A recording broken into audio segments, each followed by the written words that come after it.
Hello my dear friends, ഞാനിന്ന് ഉണ്ടാക്കാൻ പോകുന്നത് ഒരു വെറൈറ്റി ഐറ്റമാണ്. എല്ലാവർക്കും ഒരുപോലെ ഇഷ്ടപ്പെടുന്ന ഒരു വിഭവമാണ്. വേറൊന്നുമല്ല, നമ്മുടെ ഈ ഉള്ളി കൊണ്ടുള്ളൊരു തൊടുകറിയാണ്. അത് ഉള്ളി തീയലല്ല ഞാൻ ഉദ്ദേശിച്ചത്, ഒരു തൊടുകറിയാണ്. ഞാൻ കാണിച്ചു തരാം. ഉള്ളി ഇതുപോലെ കുറച്ചുള്ളി ഞാൻ ഇതുപോലെ എടുത്തിട്ടുണ്ട്. അത് ഞാനൊരു നടുവേ ഒന്ന് കീറി എടുത്തിട്ടുണ്ട്, പൊളന്നെടുത്തിട്ടുണ്ട് ഉള്ളി. പിന്നെ അതുപോലെ തന്നെ ഞാൻ പച്ചമുളകും ഞാനൊരു 3-4 പച്ചമുളക് ഞാൻ ഇതിനകത്ത് എടുത്തിട്ടുണ്ട്. അതിൽ പച്ചമുളക് ഞാനിങ്ങനെ നടുവേ കീറിയിട്ട് എൻ്റെ അല്ലിയൊക്കെ എടുത്ത് കളഞ്ഞിട്ടുണ്ട്. എരിവുള്ള പച്ചമുളക് ആയതുകൊണ്ടാണ് ഞാൻ അങ്ങനെ ചെയ്തത്, അല്ലെങ്കിൽ ഒത്തിരി എരിവ് നമുക്ക് ഫീൽ ചെയ്യും. അപ്പോൾ അത് ഇവിടെ ഞാൻ ദാണ്ടെ പാനിൽ ഞാൻ വെളിച്ചെണ്ണയൊക്കെ നല്ലപോലെ ഒഴിച്ച് ചൂടാക്കിയിട്ടുണ്ട്.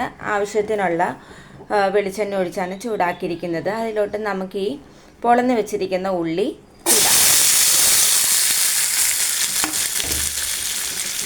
ഇത് കുട്ടികൾക്കും മുതിർന്നവർക്കൊക്കെ ഒരുപോലെ ഇഷ്ടപ്പെടുന്ന ഒരു തൊടുകറിയാണ്. ഇപ്പം നമുക്ക് കാര്യമായിട്ട് കറിക്കൊന്നും നമുക്ക് വെക്കാൻ കിട്ടിയില്ലെങ്കിൽ ഇത് മാത്രം ഉണ്ടെങ്കിൽ നല്ലപോലെ നമുക്ക് ചോറുണ്ണാം. അതിൽ ഒരു സ്പെഷ്യൽ ഒരു ഐറ്റം കൂടിയാണിത്. എല്ലാവരും ഇതൊന്ന് ട്രൈ ചെയ്ത് നോക്കണം. അങ്ങനെ നമുക്ക് ഉള്ളിയും അതുപോലെ തന്നെ ഞാൻ പച്ചമുളകും ഇട്ടിട്ടുണ്ട് ആവശ്യത്തിനുള്ളത്. ഒരു 3-4 പച്ചമുളകാണ് എടുത്തിരിക്കുന്നത്. ഉള്ളി ഓരോരുത്തരുടെ ഇഷ്ടം അനുസരിച്ച് കൂടുതൽ വേണമെങ്കിൽ കൂടുതലെടുക്കാം, കുറച്ച് വേണമെങ്കിൽ കുറച്ചെടുക്കാം. തൊടുകറിക്ക് അനുസരിച്ചിട്ടുള്ള ഉള്ളി എടുത്താൽ മതിയാകും. അപ്പോൾ പൊളന്നിടണ്ട, മുഴത്തോടെ ഇടുന്നവർ അങ്ങനെ ഉണ്ടാക്കുന്നതാണെങ്കിൽ അങ്ങനെ ഉണ്ടാക്കാം. ഞാൻ പൊളന്നാണ് ഇട്ടിരിക്കുന്നതെന്ന് മാത്രം. ഇനി ആവശ്യത്തിനുള്ള ഉപ്പ് നമുക്ക് ആഡ് ചെയ്യാം. അങ്ങനെ ഉള്ളിയും പച്ചമുളകും ഒക്കെ നല്ലപോലെ വഴണ്ടി കിട്ടാൻ വേണ്ടിയിട്ട് ഞാൻ ആവശ്യത്തിന് ഉപ്പ് ആഡ് ചെയ്തിട്ടുണ്ട്. ഇനി നമുക്കിത് അടച്ച് വെച്ച് നമുക്കൊന്ന് വഴറ്റിയെടുക്കാം. അങ്ങനെ ഇത് ഏകദേശം നല്ലപോലെ വഴണ്ടി കിട്ടിയിട്ടുണ്ട്. ഇനി ഇതിന് മൂടി നമുക്ക് തുറന്ന് നോക്കാം. അങ്ങനെ നന്നായിട്ട് ഇത് നമുക്ക് വഴണ്ട് വന്നിട്ടുണ്ട്. ഇതിലോട്ട് നമുക്ക് വേണ്ടതിന് ആവശ്യത്തിന് മഞ്ഞളും മുളകുമാണ് നമ്മൾ ചേർക്കുന്നത്, മുളക് പൊടിയും. അതായത് 1/2 ടീസ്പൂൺ മഞ്ഞൾപ്പൊടിയും അതുപോലെ തന്നെ 2 ടേബിൾ സ്പൂണ് മുളക് പൊടിയുമാണ്. ഞാനിവിടെ കാശ്മീരി ചില്ലിയാണ് ഞാനിവിടെ ചേർത്തിരിക്കുന്നത്. അപ്പോൾ ഇത് എല്ലാം കൂടി ഇട്ട് ഇത് രണ്ടും കൂടി ഇട്ടങ്ങ് നമുക്ക് നല്ലപോലെ അങ്ങ് വഴറ്റിയെടുക്കാം. അപ്പോൾ വീട്ടിലുള്ള ചേരുവകൾ വെച്ചിട്ട് തന്നെ നമുക്ക് നല്ല രുചികരമായ ഒരു തൊടുകറി ഉണ്ടാക്കാവുന്നതാണിത്. എല്ലാവരുടെയും വീട്ടിൽ ചുമന്നുള്ളിയും പച്ചമുളകും ഇങ്ങനത്തെ പൊടി ഐറ്റംസൊക്കെ ഉണ്ടാവും. അപ്പോൾ അതുകൊണ്ടിട്ട് നല്ലൊരു വിഭവം കൂടിയാണ്. എല്ലാവരും മസ്റ്റായിട്ട് ഇതൊന്ന് ട്രൈ ചെയ്ത് നോക്കുക. വേറെ കറിയൊന്നും വേണ്ട, നമ്മളിത് കൂട്ടി ചോറ് വേണമെങ്കിൽ നമുക്ക് വേറെ ഒരു കറിയും വേണ്ട. ഇനി നമുക്കിത് നല്ലപോലെ മൂത്ത് വരാം, പൊടികളൊക്കെ മൂപ്പിക്കാൻ വയ്ക്കാം. അങ്ങനെ പൊടികളൊക്കെ ഇങ്ങനെ ഇവിടെ മൂത്ത് വന്നിട്ടുണ്ട്. അപ്പോൾ നമുക്കിനി വേണ്ടതെന്ന് പറഞ്ഞിട്ടുണ്ടെങ്കിൽ പുളിവെള്ളമാണ്. ഞാനൊരു കുടം പുളിയാണ് ഞാൻ എടുത്തിരിക്കുന്നത്. അതൊരു 1.5 മണിക്കൂർ ഞാൻ വെള്ളത്തിലിട്ട് വെച്ചിട്ടുണ്ട്. വേറൊന്നുമല്ല, നമുക്ക് അതിൽ നിന്ന് കുരു ഈ 1.5-2 മണിക്കൂറൊക്കെ നമ്മൾ പുളി അടർത്തിയിട്ട് നമ്മൾ വെള്ളത്തിൽ കുതിർക്കാൻ വെക്കുകയാണെന്നുണ്ടെങ്കിൽ ഇതുപോലെ തന്നെ നമുക്ക് കുരുവൊക്കെ നമുക്ക് പെട്ടെന്ന് അടർത്തിയെടുക്കാൻ പറ്റും. ഞെരടിയാൽ മാത്രം മതിയാകും. അങ്ങനെ ഈ പുളിവെള്ളം നമുക്ക് ഈ വഴണ്ട് വന്ന ചേരുവയിലോട്ട് നമുക്ക് ഒഴിക്കാം. ആവശ്യത്തിന് പുളിവെള്ളം ഞാൻ ചേർത്തിട്ടുണ്ട്. ഞാൻ നേരത്തെ വഴണ്ട് കിട്ടാൻ വേണ്ടിയിട്ട് ഉപ്പ് ഞാൻ നേരത്തെ ആഡ് ചെയ്തിട്ടുണ്ടായിരുന്നു. അപ്പോൾ പിന്നീട് ഞാൻ ഉപ്പ് ആഡ് ചെയ്തിട്ടില്ല.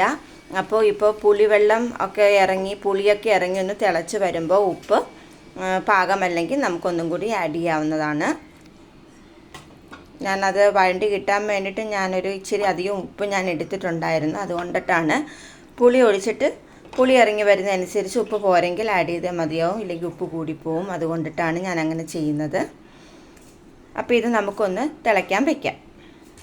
അങ്ങനെ അത്യാവശ്യം വെള്ളമൊക്കെ വറ്റി വന്നിട്ടുണ്ട്. തൊടുകുറി പോലെ ഇങ്ങനെ കുറുകിയൊക്കെ വന്നിട്ടുണ്ട്. ഇനി നമുക്ക് ഇതിനകത്തോട്ട് ഒരു ലേശം ഇത്തിരി ഒരു 1/2 ടീസ്പൂൺ കായം നമുക്ക് ഇത് ഇങ്ങനെ ആഡ് ചെയ്യാം. കായമാണ് ഞാൻ ഇട്ടിരിക്കുന്നത്, 1/2 ടീസ്പൂൺ. പിന്നെ അതുപോലെ ഞാൻ നേരത്തെ പറഞ്ഞത് ഒരു കുടം പുളി എന്ന് പറയുന്നത് ഒരു കുടംപുളിയല്ല ഞാൻ ഉദ്ദേശിച്ചത്, ഒരു കുടം വാളംപുളി എന്നാണ് ഞാൻ ഉദ്ദേശിച്ചത്. അപ്പോൾ അത് പെട്ടെന്ന് കേൾക്കുമ്പോൾ കുടംപുളി എന്ന് തോന്നും. വാളംപുളിയാണ് ഞാനിത് എടുത്തിരിക്കുന്നത്, കുടംപുളിയല്ല, ആരും തെറ്റിദ്ധരിക്കരുത്. അപ്പം ഞാൻ ഈ പറയും പോലെ കായപ്പൊടി ഇട്ട് നല്ലപോലെ മിക്സ് ചെയ്തിട്ടുണ്ട്. ഇനി നമുക്ക് ലേശം ചാറിന് വേണമെന്നുണ്ടെങ്കിൽ നമുക്ക് കഞ്ഞിവെള്ളം ഉപയോഗിക്കാം. അതായത് കഞ്ഞിവെള്ളം ഉപയോഗിക്കുന്നത്, ഇപ്പം നിങ്ങൾ ആലോചിക്കും സാധാരണ വെള്ളം ഉപയോഗിച്ചാൽ എന്താണെന്നല്ലേ. നമ്മൾ ഈ കഞ്ഞിവെള്ളം ഇതിനകത്തോട്ട് ഒഴിക്കുവാണേ. കഞ്ഞിവെള്ളം ഉപയോഗിക്കുമ്പോഴെന്താണെന്ന് വെച്ച് കഴിഞ്ഞാൽ ആ ചാറിനൊരു കുറുക്കം കിട്ടും. സാധാ വെള്ളമാകുമ്പോഴത്തേക്കും നമുക്ക് ആ കുറുക്കം കിട്ടത്തില്ല. അതുകൊണ്ടിട്ടാണ് കഞ്ഞിവെള്ളം ഞാനിവിടെ ഉപയോഗിക്കുന്നത്. അപ്പം ഞാൻ ആവശ്യത്തിന് കഞ്ഞിവെള്ളം കൂടി ചേർത്തിട്ടുണ്ട്. ഇനി നമുക്ക് അതൊന്ന് തിളയ്ക്കാൻ വയ്ക്കാം. ഈ സമയത്ത് ഉപ്പ് പാകത്തിനല്ലെങ്കിൽ ഉപ്പ് നോക്കുക. കായപ്പൊടിയും അതനുസരിച്ച് നമ്മൾ നോക്കേണ്ടതാണ്. കായത്തിൻ്റെ ചുവ ഒത്തിരി അങ്ങ് മുന്നോട്ട് നിൽക്കേണ്ട, എന്നാലും ഒരു നേരിയ ചുവ നമുക്ക് കിട്ടണം. അപ്പോൾ ഇത് നമുക്കൊന്ന് തിളയ്ക്കാൻ വയ്ക്കാം. അങ്ങനെ ഇത് അത്യാവശ്യം തിളച്ച് വന്നിട്ടുണ്ട്. അത്യാവശ്യം ഇത് നമുക്കിതിങ്ങനെ തിളച്ച് വന്നിട്ടുണ്ട്. അപ്പം ഈ ചാറ് മതിയെങ്കിൽ ഇങ്ങനെ വയ്ക്കുക. ഇതിനും കുറച്ചും കൂടി പറ്റിക്കണമെന്നുണ്ടെങ്കിൽ പറ്റിക്കാം. പക്ഷെ എനിക്കിത് മതിയാകും. ഈ തിക്നെസ്സൊക്കെ എനിക്ക് മതിയാകും. കാരണം കഞ്ഞിവെള്ളം ഒഴിച്ചുകൊണ്ട് നല്ലപോലെ തിക്നെസ് വന്നിട്ടുണ്ട്. അപ്പോൾ അതുകൊണ്ട് ഈ തിക്നെസ്സിൽ എനിക്ക് മതിയാവും.